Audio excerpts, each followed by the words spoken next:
Welcome back to Horns Eye Studios for another episode of True Crime Deep Cuts. And I'm here with Blahgergirl for this Frat Boy Theory Idaho-4 episode. How you doing, Blahgergirl? I'm really excited to talk about this one. I know you So are. excited. Yeah, we've been talking about this for a little bit. Yes, absolutely. We have a lot to dive into. So Yeah. So this is our second video in this new long form series. This is not a 666 seconds video, so the stopwatch is not out. And we're talking about a topic that needs more time than that. It will be as long as it needs to be. And we know your time is very valuable, so we're not going to waste it. All right. Now, it is important to remind everybody that with all these videos we do, this is just opinion and speculation. It's for informational purposes only. We are not saying anybody's guilty of anything. We're just having a discussion. All right. Mm-hmm. So now you've seen some of the recent videos I've done about these guys at Sigma Chi there at the University of Idaho. And we know that Ethan was a member there, and there was that big party that night before all the crimes happened. And what do you think about this alleged fight, when we were told, between Ethan and David Loach? I had heard about the fight, and then I was curious when I saw the 4chan information and reading through that theory of what happened at that party and the potential motives of these kids and why they would do this. And honestly, the theories that, because we've gone through a lot of different theories, right? But this one seemed to me like the most logical, like the most applicable and ability to actually pull this off and do it because of how close they are. And, they were talking about how they would just leave their phones running, so it looked like they're in a different location. Right. Different things like that. So it made a lot more sense to me. And I don't know, how did you feel about it?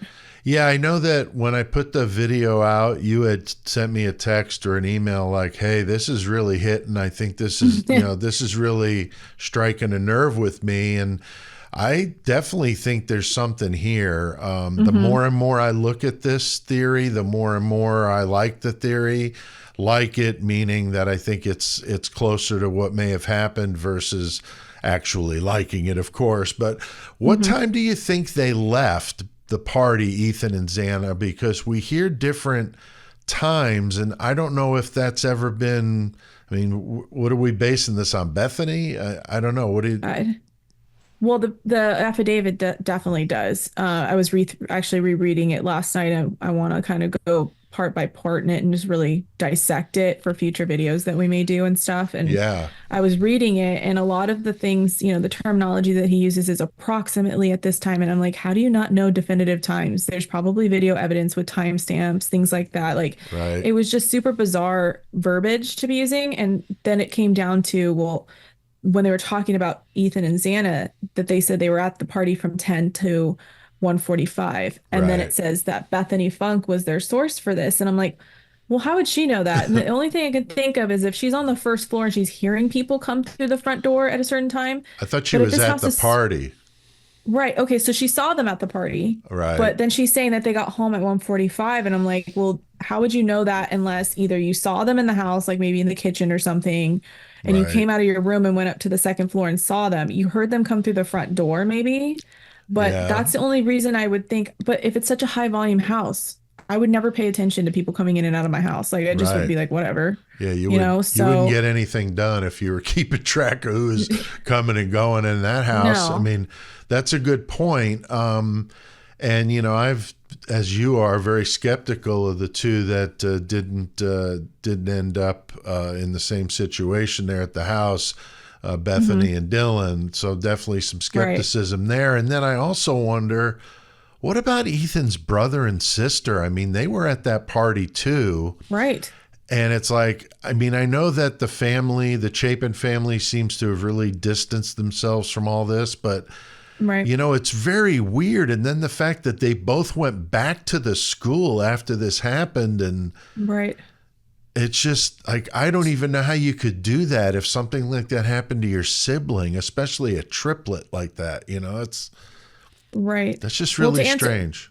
to double back to your answer on what time did I think they got home? Right. Because I went on a tangent there about Bethany because I don't understand it. But for as far as that her father said that he talked to her at midnight. They were texting or calling or whatever. I think he said she called him, Yeah. and she said she was at home at midnight watching Netflix. Eating So pizza.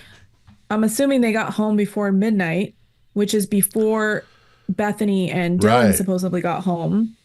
So unless they literally saw them come out of their room, how would they know they're home? Yeah. It is very conflicting. I So agree. that was confusing. As far as the Chapin family, I don't know if you want to get me started. I think That may be them being, another true crime deep cuts, right? yeah, they're being so distant to me is a bit strange. And I'm not trying to judge how anyone grieves. Right. I think everyone's different, and some people Right. just want to move past it or they don't want to think about it too much Hmm. because it's too painful. But as far as like some of the comments that have been made from the family, I don't understand it. I think it was True Crime Design talked about it recently, and it made a lot of sense to me because she was saying, they went to Crime Con. They were apparently, according to her, selling murder merch. I don't know what that means. Oh, wow. Um, you know, it made a good point of, well, the siblings talk about the siblings. They got a scholarship, but the surviving roommates don't. Right. To me, that was weird. Why Hmm. are they getting a scholarship when it's like the two in the house that, had it firsthand should have gotten the scholarship? It's just I don't know why they would go back to that school. I would never go back to that school, especially if I Right. lost a sibling. Mm-mm, Yeah, I sure as no hell way. wouldn't send my kids to that school after something like that happened. And I have one of our members, Juzzy, she's Australian, and she's been doing some research Good. about the Chapins. So that may be something we talk about Mm, down the road. There's that'd be maybe great. something there. Now, Definitely. we've heard about David Loach and his Hmm. sidekick, old David Baracoa, also known as Barry. Hmm. Apparently, they went to the same high school and allegedly had this sick and twisted mass murder fantasy together. I mean, I Oh, don't know how much creepier you can get than that. I mean, did you? I haven't heard anything. Can you tell me more about like how you guys found that information about the mass murder part of it? I'm trying to remember. Unfortunately, with all the information I read and watch, it's like sometimes I forget where I found something. So Okay. I don't know that. So it's certainly alleged, but I've heard this more than once, and so that's certainly creepy. But Right. there's also those pictures of members of Sigma Chi with K-bar knives. Right.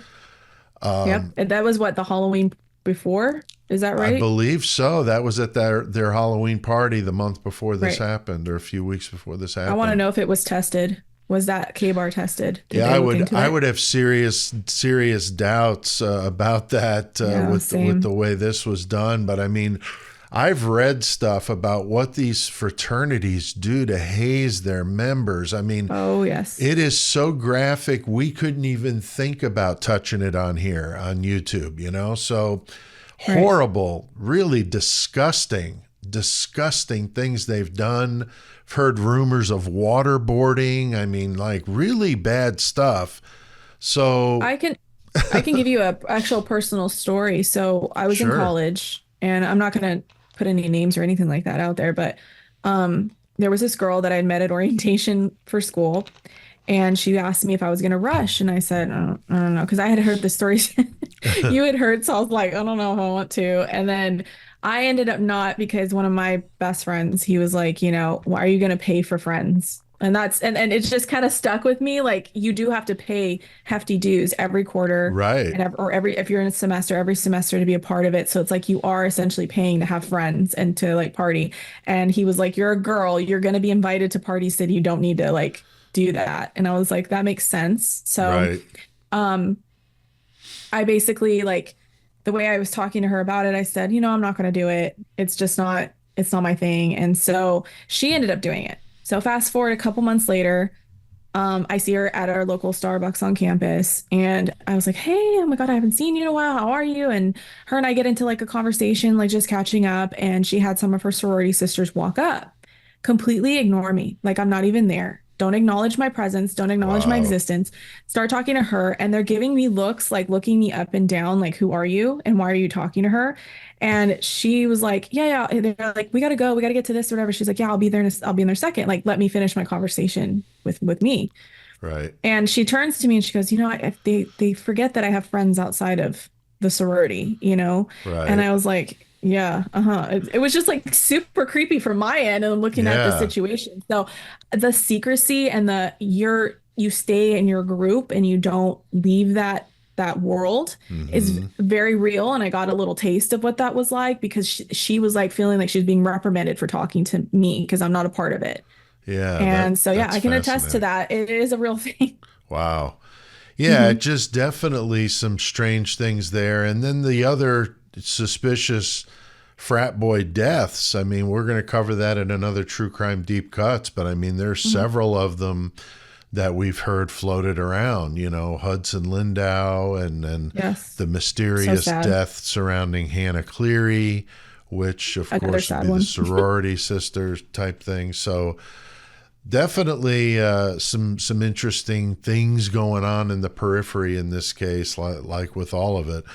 Now, so much has been made about those 4chan posts. I know that's one of the main reasons we wanted to do this. Right. They seemed, as I mentioned earlier, so real to me when I first heard them. But initially, what did you think when you first heard about that? Well, I mean, the version I found that we've looked at had a lot of the names like blocked out, which is fine. You can kind of figure out who they're Right. talking about in each one, right? Because like they refer to David Barracoa as Barry, Mm-hmm. they refer to Ethan as E, um, and then they refer to David Loach as Loach. So you can kind of figure out what they're saying because they don't cover the whole name 100%. So Right. I was kind of like, okay, I'm following this, like who's who and what's going on. But the fact that they said the 19-minute timeline, that made a lot of sense to me because they're literally right across the street. The Mm-hmm. people, four people running, which we're going to look at the footage together. So Right. the four people running in the background with the light, that on the body cam footage is what I'm talking about for Banfield. And Right. that made sense to me. It's like, well, that would be two of them. Maybe they had two other people involved or the girls inside. I don't know. But it that made a lot of sense to me. Why was there police on the Banfield when I don't really feel like there probably is usually? So that was bizarre. The fact that they had a car that looked like Brian's as a Right. undercover vehicle. I Right. mean, all these things I'm like, okay, the fact that and then they talked about um uh the boys leaving on their phones on like autoplay on YouTube Mm-hmm. so they'd have an alibi that they Right. were at the Sigma Chi house. So that it was like, well, they thought of everything. You know what I mean? They have access to a K bar because we've saw it on photos. Right. So there you go. Yeah. Now, how Brian's DNA gets there, that is the confusing part for me Yeah. in I that think theory. I think that you're right on with this, with your analysis of it, because I feel the same way. Hmm. And it's amazing how much stuff that was in that 4chan or those 4chan posts was true, which is Yeah. pretty amazing, considering that a lot of people kind of blew it off as just some bogus thing. And this Hmm. was all stuff that came out before PCA, before any of that stuff. So these were things that nobody knew back then, but now we do. And some of these, like Ethan's nickname and Barry Hmm. and all of that, certainly, makes makes it seem even that much more real. Right. And the thing is, I've done a lot of research on psychopathy for some of the writing I've done, and a Hmm. true psychopath, if they were involved in this, they're all narcissistic. So, they're going to want to get credit. So even in a disguised way, maybe that's what this was, because all psychopaths are narcissists, but not all narcissists are psychopaths. So Makes sense. if a psychopath was among these people that did this, which that would kind of make sense in this situation, somebody that had no feeling would, because anybody with a conscience, like, a normal person wouldn't be able to do this, but a psychopath would. And that's why a lot of these serial killers we talk about on Murder Mental Mayhem, the podcast, are usually psychopaths. 100%.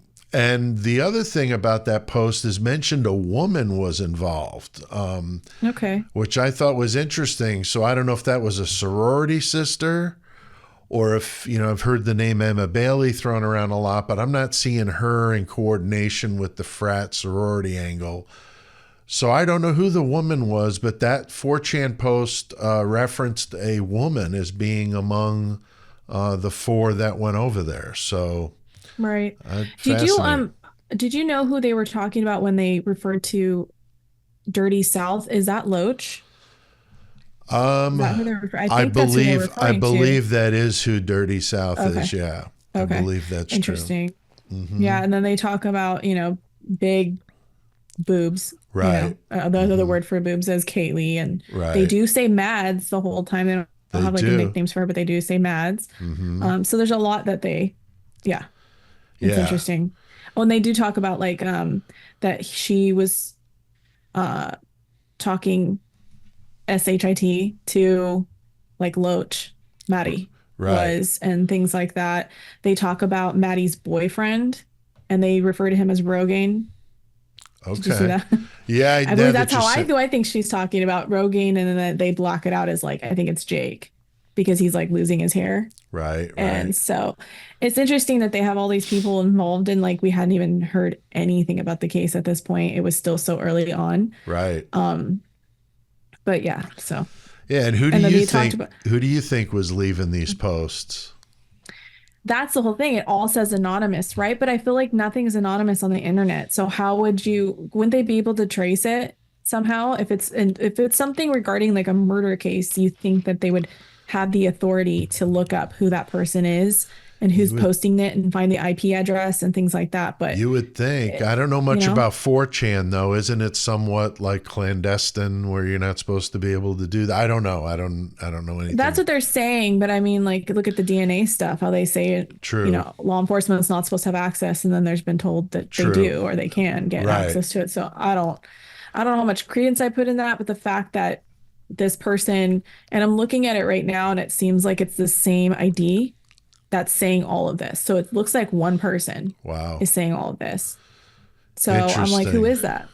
It almost seems like it was somebody that was involved or somebody extremely close to who was involved. And Right. they made some derogatory remarks about Loach and Barry. So I'm not thinking it was either one of them. I'm thinking maybe it was somebody in the frat that maybe didn't like them. I'm not sure. Yeah. I'm really Or just not- has a conscience, like they know they found out about it, or I don't Right. know if they necessarily knew about it. Maybe they could have been scared. I mean, they do intimidation tactics in these fraternities. So it could have been someone that was like, this was wrong, what happened, and you guys are wrong. This is the real deal. This is what went down. Right.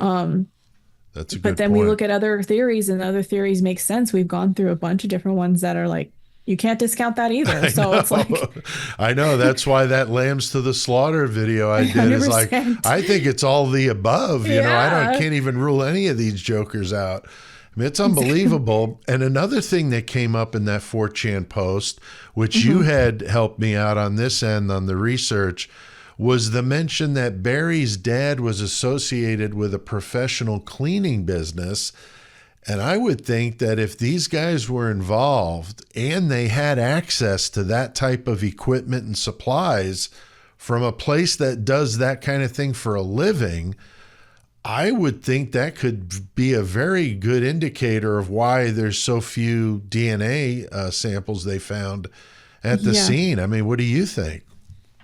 it's a possibility that they would know what to and not do.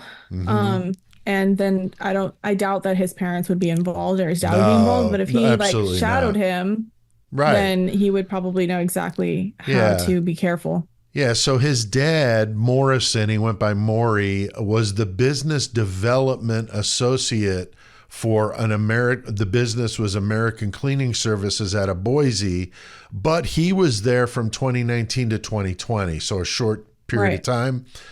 before the crimes happened. But like you said, who knows? Maybe he spent a summer working there, or Right. he knew the trade.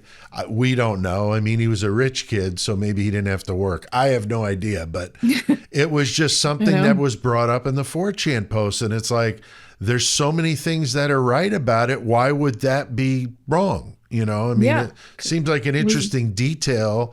And then reference, they got rid of the materials they cleaned up.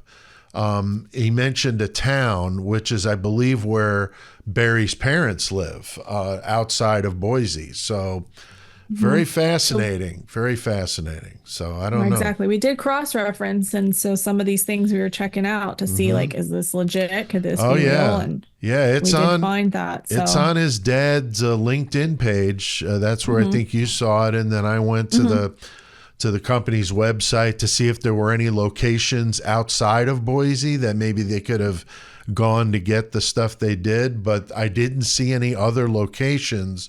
Okay. So maybe, I mean, as well as they plan this thing out, if they plan this out, again, it's all alleged, but if they planned it out so well, I mean, surely the cleanup would have been a likely part of this, so there's nothing saying that they couldn't have had all this stuff already in Moscow ready for this thing to blow off, Right. We don't know. Or, I mean, you had a delay for what, 9 hours? Oh, like yeah, you had said, all kinds of time. So what makes you think that they didn't do it and then just go, we'll just come back in the morning and clean it up? Oh, sure. Yeah. I mean, Boise's a 5.5 hour car ride. So more than likely they would have had the stuff already there, would be my guess. Yeah. Again, if they did it, but allegedly. Now, do you think that Brian Kohberger could have been involved with these frat boys? I mean, would they welcome him or kind of look at him as an outsider? I mean, he was, about 10 years older than them. If there's a drug relation, then sure. I mean, I'm sure these kids are doing something. I mean, I don't know how hardcore drugs they're doing, but they obviously probably, like, MJ to not get censored on YouTube, but you know what I'm talking about. Oh, yeah. And so stuff like that, I think, they could have maybe ran into him in that aspect. And that's how he got involved. And that's the only thing I can think of, because he went to school at Washington State, so it wouldn't be like professor student relations or anything like that. It could be the Mad Greek where the girls worked and he met them there, and that's how there's a connection. That's a good point. I don't know. Yeah. But it's finding him as a connection is the hardest part I've been having trouble figuring out, other than Mad Greek. And I mean, I try to think of anything else. The drugs. Those are the only two things I can think that might connect him.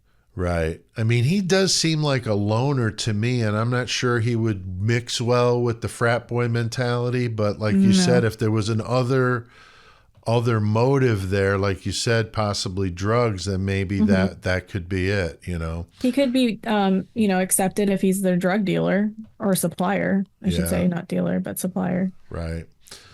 Now, if you were to speculate on how this could have gone down here with the frat boys, what are you thinking? I mean, how many people, where, how would you expect this thing to have happened? Well, there's definitely going to be more than one person. There's no way that this was just one person to kill 4 people that quickly. Either. No. I'm assuming, if we're following the Banfield video, which I know we're going to watch together, the 4 people running away in that light could easily be involved, because they're running from the 1122 to the, Banfield Sigma Chi area. So that makes sense to me. What I'm struggling with is the law enforcement involved in this. Were they the lookouts at night, and that's why they were in Banfield? Because who sits in the dark? Well, we'll get into that. We'll talk about that as we watch it's very strange. Yeah, we're definitely going to watch that.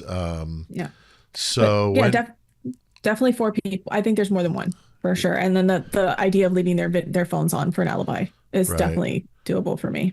Yeah, I think 4 people inside. I think 2 on each room. So basically 1 per victim, maybe a 5th person if they were filming it or taking pictures or something disgusting like that, and maybe keeping an eye out for the visitors.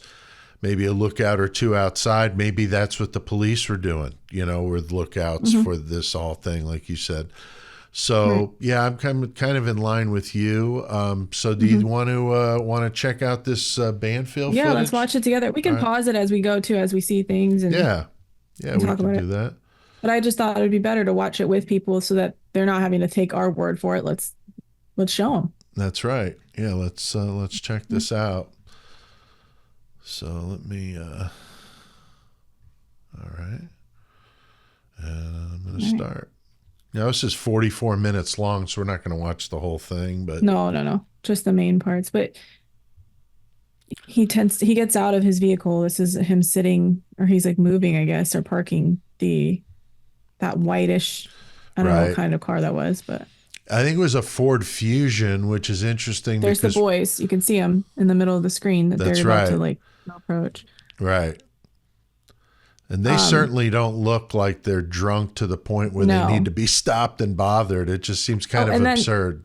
Point that out, Pete, where they parked that car. It's so convenient where Maddie's jacket was. Come over here, talk to me. Well, I believe it's Maddie's jacket that was just kind of tossed there, but yeah, they parked their car by that fire hydrant, which is where the yeah, I'm 21. And then this kid comes out of nowhere. Yeah, so they parked the car over there by the fire hydrant, which is where that black jacket was found. We've heard of that could have potentially been Maddie's. It certainly looked like it when the cops picked it up in that video you see, I think, the following day or whenever. But yeah, this guy just comes out of nowhere. And I mean, I commented about these eyebrows. I mean, my gosh, I don't know if I've ever seen eyebrows this bushy in my life. And, we heard about the bushy eyebrows, of course, from Dylan's account of what happened, supposedly. But this guy just coming out of nowhere, it almost seems, this seems very staged to me. Like he just was like thrown in there to distract them, or I'm not really sure, but he's got the beers in his hands. This is a local guy.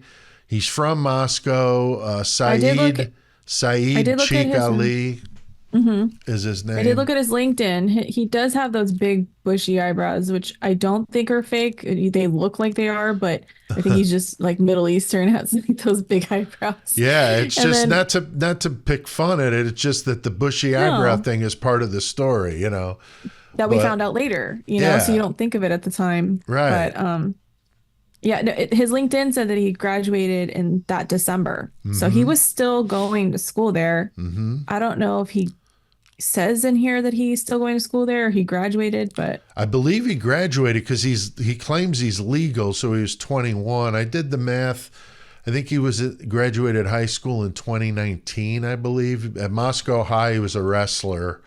I saw some pictures of him back then from when he was wrestling, but I'm pretty sure he graduated and then he moved to Colorado, which is I'll look it up while we're watching what his LinkedIn says, what date he graduated. Okay. Because I found that interesting when I looked at it the other day. I'll take it back to my apartment if you need. Okay. I'm sorry. Huh?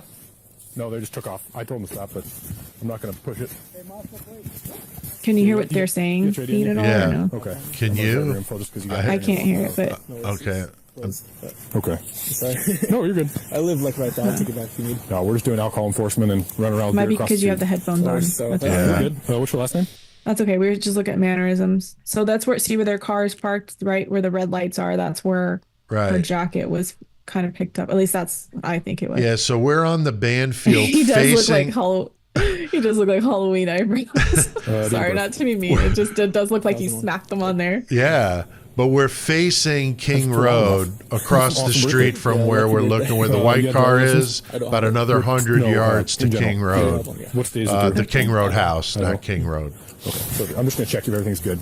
Since they're not open, I'll let So yeah, is this weird interaction with him? No. Okay. Trying to figure It's out, just enough for me to stop. Check, make sure you're 21. Walking around here in public. How do you spell his name? Saeed? Saeed, S-A-E-D? S-A-E-E-D. No, let me run this through dispatch. Make sure you're actually 21 and give me a fake birthday. Okay, and then what's the last name? Chick is C-H-I-K-H, I believe, and then Ali, A-L-I. Okay, then So yeah, these cops are 2001, supposed to be no, out here on the band field to this Well, alcohol, you know, to keep the underage drinkers down, but they're only there for this few minutes and then they leave. I think that's the first one I've seen. One.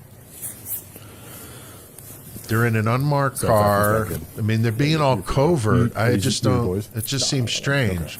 Doesn't it seem eerily quiet out here? It's Yeah, really let- dark wait till too, dispatch. so it's Yeah. like, how do they even see those kids? take Is it what off I of me? want to know. Right.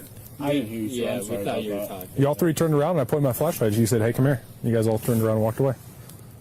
I thought it was. And then if you listen to the audio, he like How many is fake lecturing people are out them here? about What's your not experience? stopping for him, and it's like, I'm sorry, well, I'm Sure. coming from a female perspective, but I think you Right. would too. If someone in plain clothing is yelling at Right. you, hey, come here, and you're in a dark field by yourselves with your friends, Right. it's like at the middle of the night, you're not gonna go like, yeah, let me run up to you, like. Exactly. I'd be like, Say ew, gas, they weirdo, don't downgraded us talk to from- me in the middle of a field. They gave us hybrids. The hell? Yeah, it is very, So- very weird. And he's like lecturing them about it, and I'm like, I'm proud of these boys for not stopping. They don't know who you are. You're in a plain clothes, and you're in a non-descriptive vehicle Right. of law enforcement. And they don't seem drunk. I mean, not to the point No. where they would be stopped. apartment? I mean, like they're Still not. come They don't have anything on them. They're just No. like these three random dudes. It's just very strange. It seems very staged And they're not to me. stumbling around. know the They're person standing in the firmly party? on the ground. No, Some guy named Matt, I think. And then they get a hefty fine. I mean, their tickets were like $500. $500 a each. piece. Yeah, I mean, that's insane. Can't they just give them a warning? These Right. kids drink all the time. Like right. little light to the right. You see it? Yeah, That's where they run past apparently. And that I'm like, how did someone see? I know. I know. That's insane. Yeah, and somebody in the comments said they think the cop was pointing his light intentionally at the body cam so you couldn't see those people running. It does seem a little weird. Why, when you pointed at the suspects that you're speaking to, did that just happen right there? Did I miss it? I don't know if I saw it or you saw it. But, Yeah, I'm not sure either. there it is. There it is. It just happened. All right. Let me You'll back like a it couple up. of seconds. Yeah, you'll definitely not. Yeah, but why is he pointing it at the officer? Information on here, but that's all your Like, information. point it at the Citations, kid. MIC. Right. Down here is in Doesn't make any paid by and sense. test by date, so it's in. But that does seem suspect now that you mention it. Like he's Yeah. literally pointing it, trying to block it It out. has to be paid or contested by December 1st. You'll see the kids run by. Just what's keep an eye your on that little possible dot to your social? right of the Right. screen. You'll clearly see. I believe it's 4 bodies run by. I'll tell And you. let's pay attention to the time that happens too. So we're looking at 3:12 right now. Let's see what time. Wait. 177. Hair color? Blonde? Blonde. But yeah, they Okay. actually gave him tickets. I'm sure. A lot of money. And I'm like, you're not even. Don't they have breathalyzers? They can check to see if they've been drinking. And why So is he covering it? Why would yeah. he do that? Like, you know that. There they go. There it is. So Yep. you see the 4 kids running. I'll back that up That was one about more 3:12. What 3:12 a.m. time. Yeah, back So it up what's one more your time. We were possible looking social? at right in here. And you see 4 people run I'll by tell you. I am in the direction of the 6'1". Sigma Chi from King Road. 177. Hair color? Blonde? Blonde. It's like super Eye fast, color? so you got to really pay attention because Right. they run. They're literally like on a speed jog.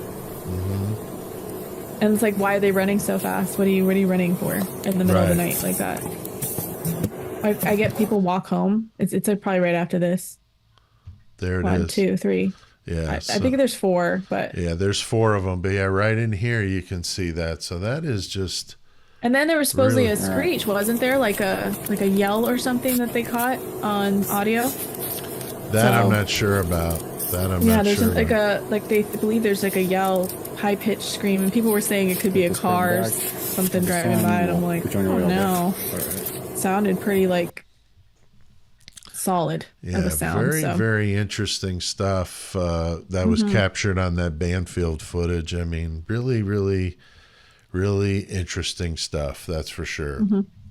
Now, I did a video of the various modes of escaping the scene, you know, obviously car, motorcycle, bicycle, even running. But with Sigma Chi, as you pointed out, across the street, I mean, that is a 10-minute leisurely walk. Or if they're running, they could have done it in less than 5 minutes. And we just saw those 4 people running across the band field. You capture it in that body cam. But I mean, what do you think? I mean, doesn't that seem like the most obvious choice of who could have done this? The people that were right there so close? I mean, if you look at the whole totality, right? They have a mode of alibi, so leaving their phones on. They have the access. They're not that far. They have the access to get back quickly. And if they do have anything, shower off, change, whatever, pretty quickly after that. If there's a cleaning background, they have the ability to get rid of the evidence pretty quickly, or they know how. You have the motive of them arguing with Ethan and the yearning for Xana, or the arguing with Maddie the night before. So there's motive there. I think they said that Kaylee was just in the wrong place at the wrong time in that 4chan, and that makes most sense because she had moved out. Right. So I mean, there's a lot to that. I mean, and then they gave the 19-minute timeline, and that's like, well, like you said, if it's a 5-minute walk, that still leaves 14 minutes to do it. That sounds about right. But well, then 5 there and 5 back. So well, I think it said 19 minutes included the time there and back. Okay. So yeah.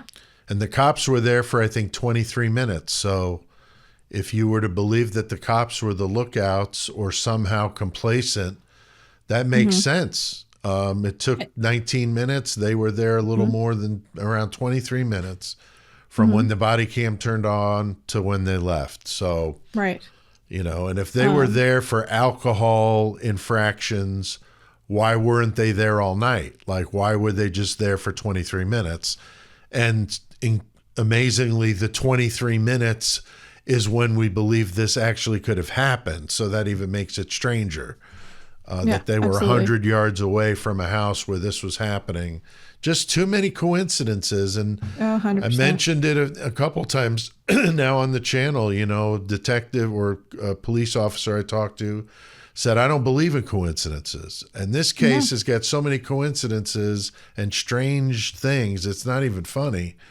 And, you know, when you hear the term a lot, Occam's razor, you know, the simplest explanation is usually correct. And in this one, with those guys being so close with all sorts of motivations to do this, and you hear about the allegedly having this fantasy of doing something like that, I mean, this is just really, really, to me, got a lot of teeth. I think there's something here. And I think the fact that law enforcement had everybody chasing this shiny object of the vehicle, the white Elantra, and there's so many suspects that could have done this that were a short walk to the house. It seems absurd to be chasing all these vehicles down. I mean, honestly, you got Jack Decor, Kaylee's ex, Jack Showalter, hoodie guy from the grub truck. Enan Harsh is even right there. I mean, you got several people right there, plus the frats. I don't know. It just seems like, you know, they kind of put tunnel vision on with this case and didn't pay attention to all of it. I just don't know. I mean, what do you think about it? The details that have changed over time, that's where my credibility and believing what the police were saying started to change, because I was like, you have 3 bureaus looking at the vehicle information. They probably have the highest technology to zoom in on these license plates, or to zoom in on the type of car, to figure it out, clarify, like make it higher definition. Right. And they still give out the wrong years. I mean, you're talking about someone of the top agencies in our country, and they can't figure out the year of this car. And then they're like, oh, by the way, it changes this once they had Kohberger in their sights. And so that was like, are you trying to fit his car to this narrative, or is it more, you know, they like, for example, in the hearing, they were talking about he hasn't given an alibi. Right. And the judge was like, wait, I thought him driving around was the alibi. And he goes, he's like, am I missing something? You know, and they, I guess they're going to combat that, or have other evidence to maybe showcase his driving maybe didn't match or something. Like, it seems like they have something under there, but they need to see the CAS report, the full one, which is the cellular analysis survey, to match. But yeah, then I think the state's going to get themselves handcuffed by pinning it down to that time frame, because if he can show when that cast report comes out that he was in Pullman or in Timbuktu between 4 and 4:20, they're screwed. I mean, they got nothing because he wasn't even there. And let's just say for argument's sake, he did do this or was involved in this, but it happened at 2 or 3 o'clock. Well, then at 2 or 3 o'clock, he might have been right there, but you're saying this happened from 4 to 4:20. So 4:25. I'm thinking that they're really handcuffing themselves by saying that. And I think that if I was to make a bet that that's what she's onto is let's see what this cast report says of where he was between those times. Because if he wasn't there, then you got nothing. I mean, you got nothing. Well, the prosecutions clapped back and said, well, I don't know what they need that for, for the alibi. And they're going to fabricate, we're worried about them fabricating an alibi. And it's like, well, wait a minute. You guys told us one type of car, and then you're also fabricating it to match his vehicle. So it's making me question your side as well. Like, why are you feeling the need to change your details? Why are you changing the time of the deaths? Right. To match to match that car footage, right? Like they're like, oh, okay, well now we're going to change. We thought it was 2 to 3, but now all of a sudden we think it's 4 to 4:25. It's like, right. Okay. Now that could be justification of they got the decomposition and when the bodies approximately died, different factors like that, maybe cell phone analysis or the video analysis showed people. I don't know what they have, but they seem very rock solid, but I don't trust that it's rock solid, to be honest with you. I don't either. And I'm going to do a true crime deep cuts on the DNA. I've got a police officer that's very knowledgeable about that. It's going to come on with me. And I think it's gonna open up some eyes. He's very knowledgeable about the subject, and so I'm anxious to do that one with him. Yeah, so, I'm excited to see it. See what he has to say. Should be a good one. But and we know how secretive these fraternities can be. I mean, they were told to call the attorney before you do anything else. If any of the frat members are involved in any kind of police situation or if there's a death, I mean, you're supposed to call the attorney before you call the parents. I mean, that's crazy. Yeah. So, do you expect these guys to break that vow of silence? I mean, and do we think the police actually, took them seriously and investigated them? You brought up, did they go and check their K-bars? Did they check and see if one of their K-bars just miraculously didn't have a sheath with it? Exactly. I doubt it. And, I think they did it first because it was mentioned in the Moscow PD statement that they were looking at the fraternity. I remember reading that.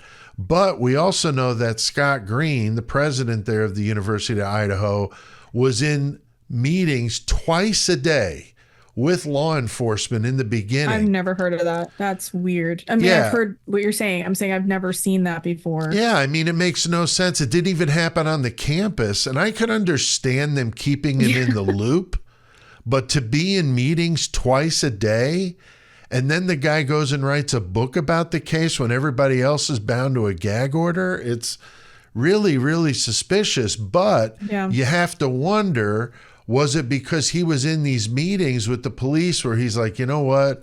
Why don't you stay away from the frat boys? That's just bad for business, Right. I think I pointed out in a video, 70% of their donations come from frats and sororities or in their alumni. So that's a lot. That's a lot of money we're talking about here. And unfortunately, in this case, money talks. And we know that there was that huge multi-million-dollar deal where they purchased the University of Phoenix, and they could not afford to have anything like this simmering. They wanted it put out of business, put out of thoughts.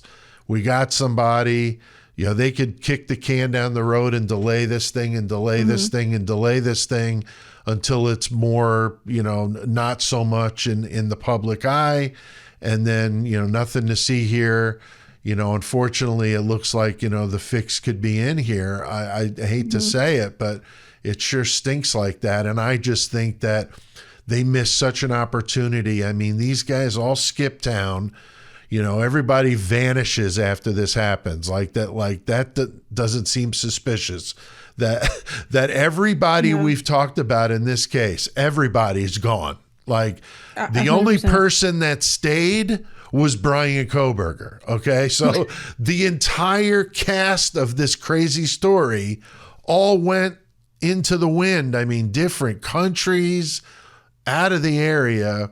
And the one guy who they're pinning it on was just hanging around in town. I mean, that just doesn't make any sense to me. It really just doesn't. No, it could go to your narcissism thing where he's like things like, I'm not going to be caught, whatever. I mean, we Very could argue that possible. point, right? I mean, but I just don't see like that. But Kohberger is not stupid. He is one, like they say he is very intelligent to the point where he's awkward and he thinks he's like the most intelligent person in the room. Right. I don't see him staying in the area after doing a quadruple murder. No, I just don't see him doing that. Now he took off in Christmas time. Right. But that was like, what, over a month later? This was around Thanksgiving. So it was the next holiday. So well, if he was a teaching assistant, I mean, he would have had class up until they broke for winter break. So maybe that's why he figured it would look suspicious to just up and go. You know what I mean? Yeah. So it's hard to say. He's smart, right? He's not going to be dumb and make a point, bring light to himself. Right. Now, the sheath, that's the one thing I think people get stuck on. Right. That things can be planted. Right. And it's a skin cell. It's a skin cell. It could have been taken off his doorknob, his car, anything. They knew where he lived. Passing. They knew where he worked. I mean, I just don't. With the fact that Anne said in the last hearing that she is trying to figure out with her experts how they got to Brian. Right. And how Brian even got brought up. How did they get to him? And she's like, I still don't have an answer to that. And we're over a year into this. And I'm like, that is very suspicious to me. You think that if they know exactly how they got to him and they feel confident about their case, why aren't you telling the defense that? Right. No, I agree. So, another thing that's interesting about this Sigma Chi is there's no cameras there. Nowhere on the property are there cameras. And I wonder if that's why, they don't want to have any kind of proof of any of their members doing stupid stuff. So no cameras. And then I also read today that Sigma Chi nationally has been told that if any one of their chapters has any other like major incident, they are at risk of having to shut every location down. So there was definitely a good reason to keep this quiet. Well, they were on probation too, right? Right. They were it was all the kids that were involved there, sororities, fraternity, whatever. They were the ones that were all on probation with the school for doing previous things. And it kind of makes you wonder, okay, well, they're already on notice with the school, knowing that they're doing something not appropriate. Right. And so what makes you think all their members aren't?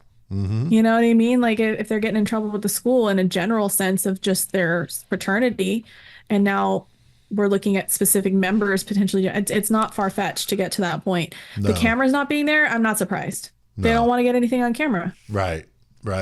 And then what do you think about all those strange Venmo payments that night? They're all paying each other.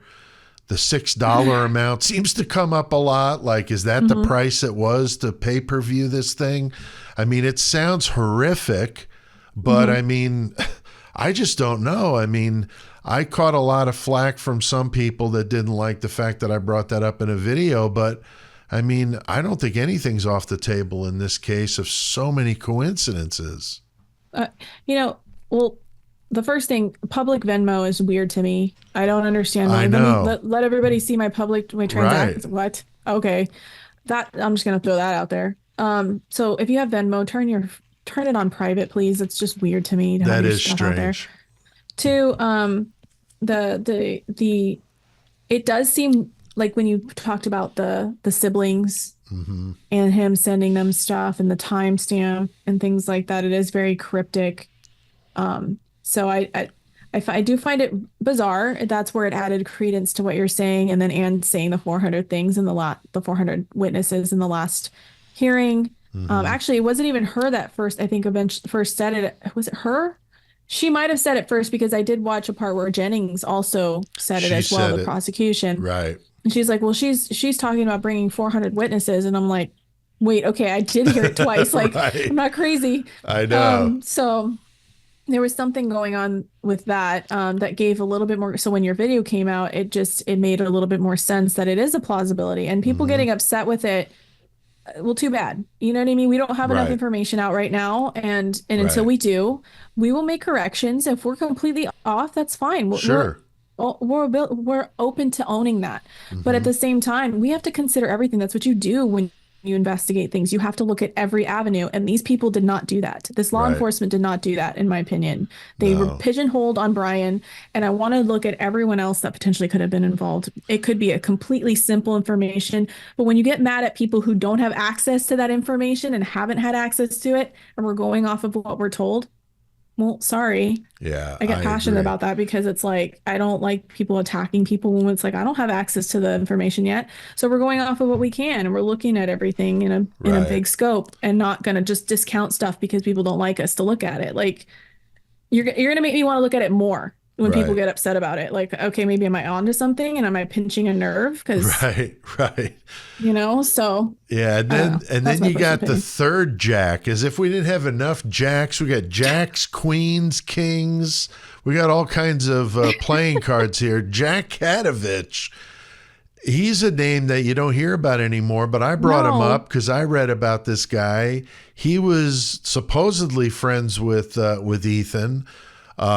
He paid or donated to Ethan's memorial with a $6 payment. And as if that $6 thing isn't weird enough, he posts the following day after these crimes happened on Twitter, best weekend ever. I mean, are And you had this already kidding come me? out at that point? All this information, like Oh, about yeah. the deaths and everything? Oh yeah, I mean Okay. the murders happened on the 13th. And he posted that And he when? posted that on the Monday after that. So that the 13th was the Sunday. So the 14th, and I'm sure everybody was in the papers. It was all over the place. They knew about it before any of us did. Right. But I mean, So- the fact that he put best weekend ever in a tweet is so disturbing. I don't even know what to say. Because no matter what you were doing that night, if that was like for whatever reason your best night ever, the fact that this happened to your friend would negate Right. that. Would 100%. immediately take that off the list of best weekend ever. I don't even understand. And then his sister Liz, she gets a Venmo payment the day before, so the 12th, and on that Okay. Venmo payment it said 3:30 a.m. And this So- is from Ethan. No, this Okay, is yeah. from, I Who's can't this remember her name. It was a female. Sent Liz Kadovich a Venmo payment, and in the memo or whatever, it said 3:30 a.m. So what was that about? Somebody Yeah. commented that maybe, like in the Super Bowl or whatever, where you buy a square, and, if it's that score at that point of the game, you win.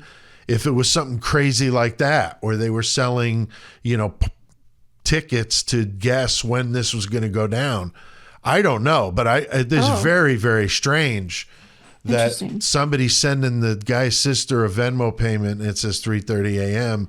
and this would have been the day before this happened. So really, really Bizarre. strange. And I did some searching for their background. Liz and Jack Kadovich, they're both from East Washington State. Their dad's a CEO of a large grain corporation. So they come from money, but that's about all I saw. They look like they were active in sports, but nothing really nefarious. But, again, a lot of money involved in this story. These kids all came from money.